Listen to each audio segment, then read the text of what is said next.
അബദ്ധത്തിലുണ്ടായിട്ടുള്ള ഒരു ആക്രമണമല്ല, ഒരാക്രമണമല്ല, ഒന്നിലധികം ആക്രമണങ്ങൾ ഒരേ ലക്ഷ്യത്തിലേക്ക് ഉണ്ടാകുന്നു എന്നുള്ളതാണ്. അതിന്റെ അർത്ഥം ഇറാൻ വാക്ക് പാലിച്ചിട്ടില്ല. അങ്ങനെ തന്നെയാണ് ഇപ്പോൾ GCC രാജ്യങ്ങളൊക്കെ വിലയിരുത്തുന്നത്.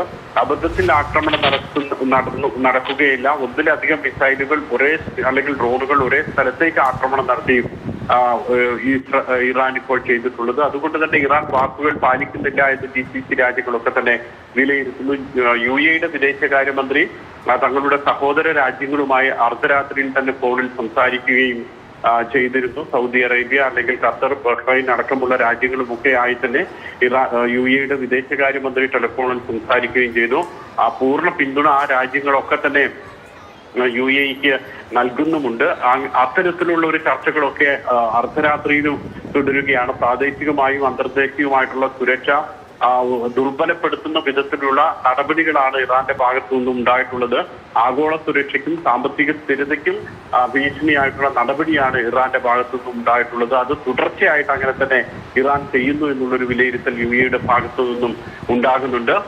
UAEക്കും അതോടൊപ്പം തന്നെ മേഖലയിലെ മറ്റ് GCC രാജ്യങ്ങൾക്കും ഒക്കെ ഇറാന്റെ ആക്രമണം അത് സഹിക്കാവുന്നതിനും അപ്പുറമാണ്. അതിനെ ശക്തമായിട്ട് അപലപിക്കുന്നു എന്നുള്ളതാണ് ഇപ്പോൾ Sheikh Abdullah bin Zayed Al Nahyan UAE വിദേശകാര്യമന്ത്രി വ്യക്തമാക്കിയിട്ടുള്ളത്. കൂടാതെ അന്താരാഷ്ട്ര നിയമങ്ങൾക്കൊക്കെ അനുസരിച്ചായിരിക്കും ഇനി തങ്ങളുടെ പരമാധികാരത്തിന് മേലെ ഉണ്ടായിട്ടുള്ള ഒരു നടപടിക്കെതിരെ ഉള്ള ഒരു പ്രതികരണം എന്നൊക്കെ UAE വ്യക്തമാക്കുകയും ചെയ്യുന്നുണ്ട്. പക്ഷേ ഏത് വിധത്തിലാണ് UAE പ്രതികരിക്കുക, അല്ലെങ്കിൽ മറ്റ് GCC രാജ്യങ്ങൾ, ബഹ്റൈൻ അടക്കമുള്ളവ പ്രതികരിക്കുക എന്നുള്ളതൊക്കെ നമുക്കതിനി കാത്തിരുന്ന് കാണേണ്ടി വരും. കാരണം അത്രയ്ക്ക് വലിയൊരു പ്രകോപനം ഉണ്ടായിട്ടുണ്ട്. ഈ മേഖലകളിലൊന്നും കൃത്യമായി ടാർഗറ്റിൽ എത്താൻ ഇറാന് കഴിഞ്ഞിട്ടുമില്ല. കാരണം UAE ഏതെങ്കിലും ഒരു സൈനിക താവളം, വ്യോമതാവളമാണെങ്കിലും അല്ലെങ്കിൽ മറ്റ് സൈനിക താവളമാണെങ്കിലും UAE ഖത്തറിലുണ്ട്, കുവൈറ്റിലുണ്ട്. ഇതിലേക്കൊന്നും തൊടാൻ പോലും ഇറാന് കഴിഞ്ഞിട്ടുമില്ല. അതേസമയം ആൾപ്പാർക്കുള്ള ആളുകൾ താമസിക്കുന്ന, വിനോദസഞ്ചാരികൾ താമസിക്കുന്ന, അതോടൊപ്പം തന്നെ വിമാനത്താവളങ്ങളിലേക്കൊക്കെ ആക്രമണം നടത്തുകയും ചെയ്തിരുന്നു. അപ്പോൾ അതീവ ഗൗരവത്തോടു കൂടി തന്നെയാണ് ഈ ഒരു സാഹചര്യത്തെ GCC രാജ്യങ്ങളൊക്കെ തന്നെ വിലയിരുത്തുന്നതും കാണുന്നതും. കൂടുതൽ ചർച്ചകൾക്ക് ശേഷം മാത്രമായിരിക്കും ഇക്കാര്യത്തിൽ എന്ത് നിലപാട്, എന്ത് നടപടി ഇറാനെതിരെ സ്വീകരിക്കണം എന്നുള്ളത് GCC രാജ്യങ്ങൾ തീരുമാനിക്കുക. തീർച്ചയായും ഇറാൻ നീക്കങ്ങൾ ഒന്നടങ്കം ഗൾഫ് രാജ്യങ്ങളെ ചൊട്ടിപ്പിച്ചിട്ടുണ്ട്. ഇറാനെതിരെ എന്ത് നീക്കം സ്വീകരിക്കണം, എന്ത് നടപടി സ്വീകരിക്കണം എന്ന കാര്യത്തിൽ GCC രാജ്യങ്ങൾ ഒറ്റക്കെട്ടായി തന്നെ തീരുമാനമെടുക്കും.